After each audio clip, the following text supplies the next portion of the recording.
Hi everyone, how are you all doing? Welcome back to another episode of Relationship Talks with Daisy Adana. How are you guys doing?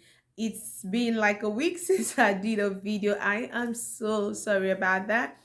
And I hope that today's video will bless you. I know it's gonna bless you, trust me. Just sit back till the end of this video. Make sure you watch this video till the end. Welcome to all our new subscribers. Welcome to Relationship Talks with Ateze Atana. Thank you for the likes. Thank you for the shares. Thank you for being there. And thank you for being a part of the family.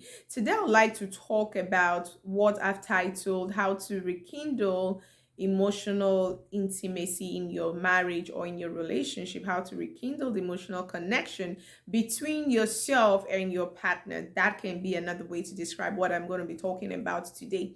We all know that a marriage or relationship that lacks emotional intimacy is a relationship or marriage that will not thrive. It just will not thrive because once there is an emotional disconnection, both of you will be you will be working separately. There will be no agreement. You guys will not be able to experience true friendship in that relationship. So you don't want to be in a relationship where you're emotionally disconnected from your spouse because of certain things that both of you have not been able to deal with. And oftentimes, when there are issues or things that are affecting the emotional intimacy in your relationship or marriage, and you're not dealing with those issues, you're not talking about them, you're not doing nothing about them, it will silently kill your marriage. A lot of people leave their partners and seek for emotional intimacy outside of their relationship or outside of their marriage because they are no longer connected to your spouse or to their spouses. Okay, so if you are in a situation whereby you feel that you are emotionally distant from your partner, or your partner is emotionally distant from you, and you do not like it, you're not happy about it, you want to fix it, you want to change the atmosphere in your relationship or in your home, this video is for you. One of the ways that you can rekindle the emotional connection between yourself and your spouse is through communication. That is like the number one, the biggest deal. Communication. You want to tell your spouse, tell your husband, tell your wife how you truly feel about the emotional distance in your relationship. Now, if you feel that you and your spouse are no longer connected on a deep level, you guys do not talk about things deeply, you guys don't really spend time like you used to in your dating years, in the early stages of your dating years, if you're in a relationship, or if you're married in during your dating years, or when you guys were courting, if you feel like both of you are not as close as you used to be, the first thing you want to do is to communicate to your spouse how you feel. And by doing that, what you should say to them when you try to say to them is to let them know that you feel both of you are disconnected. You can try by saying to your spouse, honey, I feel that both of us are no longer as emotionally connected as we used to be. And I wish that both of us can address whatever issues that led us to this point. I really would love for us to be emotionally connected again. If there's something that I am doing wrong that is causing this distance, I would appreciate it if you could tell me so that we can work on it, because I am open to working on it so that we are emotionally connected and not disconnected. So you can try start your conversation by saying that. Now, when you say that, you open the door, you open the floor for them to be able to tell you if there is a problem, if there's something that is going on with them, they'll be able to tell you. Now, you cannot just go saying, oh, he's not connecting to me, and so me too, I don't have his time. When he's ready, he will have time for me. When she's ready, she will fix herself, and then we'll fix us. No, it doesn't work like that. Most times, if you keep sweeping issues under the carpet, you're not talking about it, you guys are not fixing it, you're not saying anything, nobody wants to address the issues, those issues that are unaddressed will eventually lead to the demise of marriage. It's just going to be a gradual process till it eats up your marriage and destroys it completely. So you want to communicate to your spouse how you truly feel, and pay attention to the things that they will say to you. Make sure you have an open heart when you're discussing with them. Pay attention to what they're going to say to you, because that's going to help you find out how to fix things. All right. And it's just going to be something that both of you do.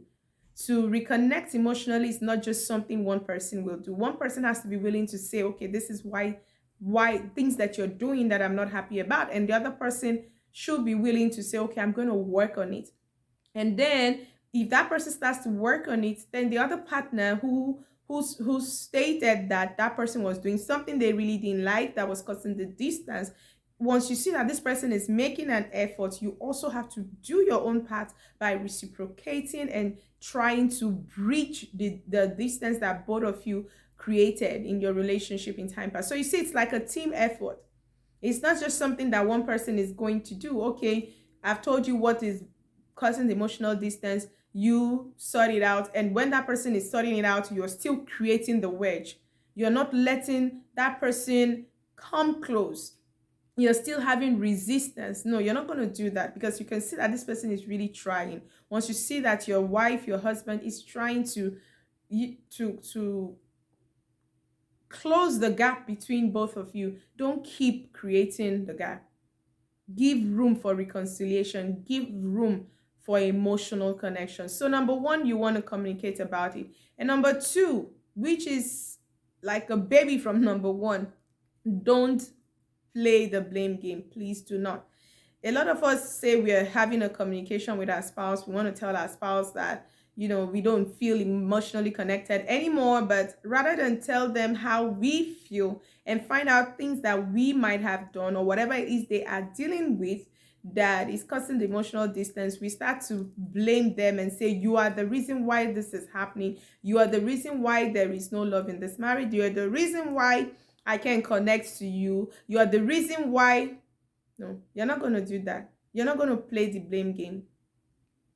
When you start communication, if you're the one who is really concerned about the distance in your relationship, when you try to talk to your partner or your spouse about it, don't go blaming him. Or I noticed that you're very far away from this relationship. Is it that you don't want this relationship? There are things that you're doing, the way you just do things, you don't tell me. You go out, you don't tell me. You do businesses, you don't tell me. You hang out with people, you don't tell me. You're just accusing without finding out. Okay, I noticed, like I said earlier on when I mentioned about communication, finding out what exactly it is that you're doing or what they are dealing with, how you can come in, if it's something you're doing, how you can fix it. You don't do none of this. You just start attacking the person. Now, if you start attacking your spouse or your partner, when you, in your mind, you think you're trying to communicate to them, but you're actually attacking them. Now, if you start you start attacking them instead of addressing the situation, what you're going to do is you're going to make them defensive and they're going to fight back at you. So you're going to worsen the emotional distance. You're going to worsen the emotional gap. You don't want to start accusing them for all the things that they are doing that is showing that there is an emotional disconnection in your relationship. What you really want to do is to address why they are doing what they are doing. And the only way to get them to talk is by letting them know that you're coming from a place of acceptance and a place where you feel that it's something both of us are going to work on. I'm open to working on whatever it is that you're going to talk about. You're not going to come from a place where you feel like you are the one who is creating an emotional wedge in this relationship. You need to fix it. You need to be telling me things. You need to tell me before you do things. You need to tell me where you're going. You need to tell me before you make a decision. The minute you keep doing all of that, you're just creating an emotional wedge. They'll not tell you nothing. Whatever it is that you think you want to hear, they are not going to tell you. They'll still not involve you in their life. And the emotional disconnection will keep widening until they just take a walk from that relationship or end the marriage in a divorce. So when you're communicating, you don't want to play the blame game. Number two, please do not play the blame game. Come with a spirit of acceptance. Like, come from a place where you are open to listening to what they have to say, with the mind to make sure that there is a resolution, that the issues are addressed. All right. Number three, you want to schedule date nights when you guys have been able to communicate and he's been able to tell you the things that you've been doing that is causing the disconnection, or she's been able to tell you certain things you've been doing that has been causing the disconnection. Once that communication has taken place without the blame game part, once you've been able to successfully address these issues, you want to start working on those issues. If there are things that you probably have been doing, you need to start making adjustments. You have to be intentional about making those adjustments. You have to be intentional about making decisions that will show to that person that you are making an effort. And if you're the person who raised these points to your partner, you also have to show your partner when they are making those adjustments, you also have to also make your own adjustments by loosening up. Okay, when you loosen up and you're not rigid, then you're giving room for emotional intimacy, because when you're rigid, you're closed up, you're not going to let them in. So whatever they are doing is like a waste, and after a while it will also discourage them. So you don't want to do that to somebody who is really trying to reduce the connection and to rekindle it back. So when you have successfully done all of this, practice scheduling date nights, things that both of you enjoy doing together. It's not that you schedule date nights and you want to go for the movies, to the movies. In your mind, going to the movies is a date night, is the perfect date night idea for you and your partner.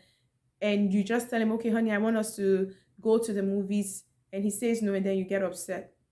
You're not going to do that. You need to find out what your partner considers as something that they enjoy and you also enjoy doing it. That's how to first rekindle, your relationship. Because if both of you go on an outing that both of you are interested in, then you guys will be able to talk in that outing, you guys will be able to bond.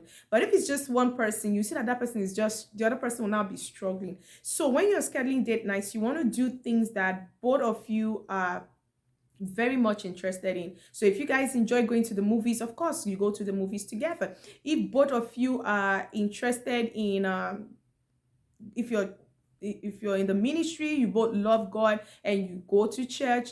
If your husband does a lot of church work and he does a lot of what's it called, he does a lot of ministerial work and he wants you to join him and you also enjoy it, why not? Make sure you just do something that both of you enjoy doing together. It could be going to the movies together, going for dinner, going for an outing, going to hang out, going on walks, running together, jogging together, going to the gym together. Just find out something that both of you enjoy doing and schedule date nights where both of it's just about both of you. Even if you guys have kids, find who you drop your kids with and let it just be a moment for both of you in your busy week. Create a night where it's just you and your spouse doing something both of you, an activity both of you love to do.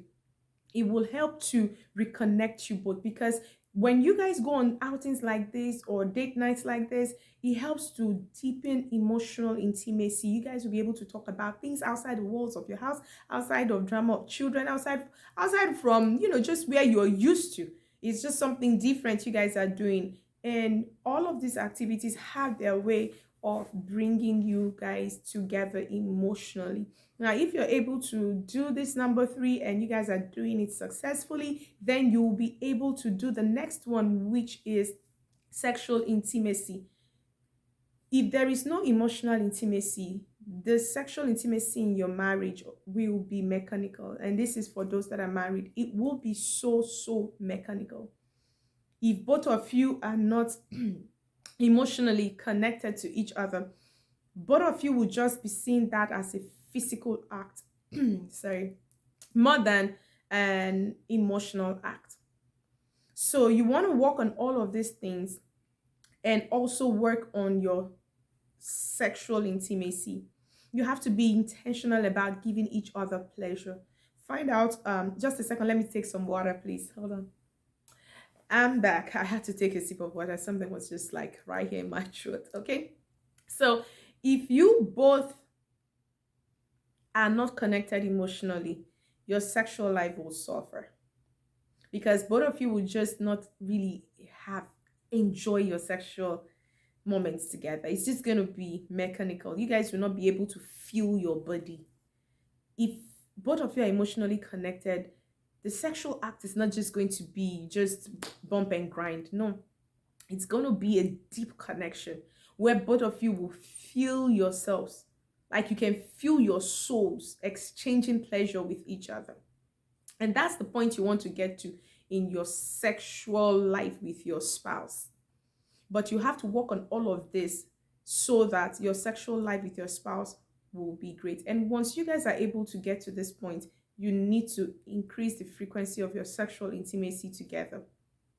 Don't be the type of couple that will just, yeah, and you have to just be intentional about giving your spouse pleasure and developing an emotional bond through sexual intimacy. And that's one of the reasons, aside from procreation, one of the reasons why God created sex.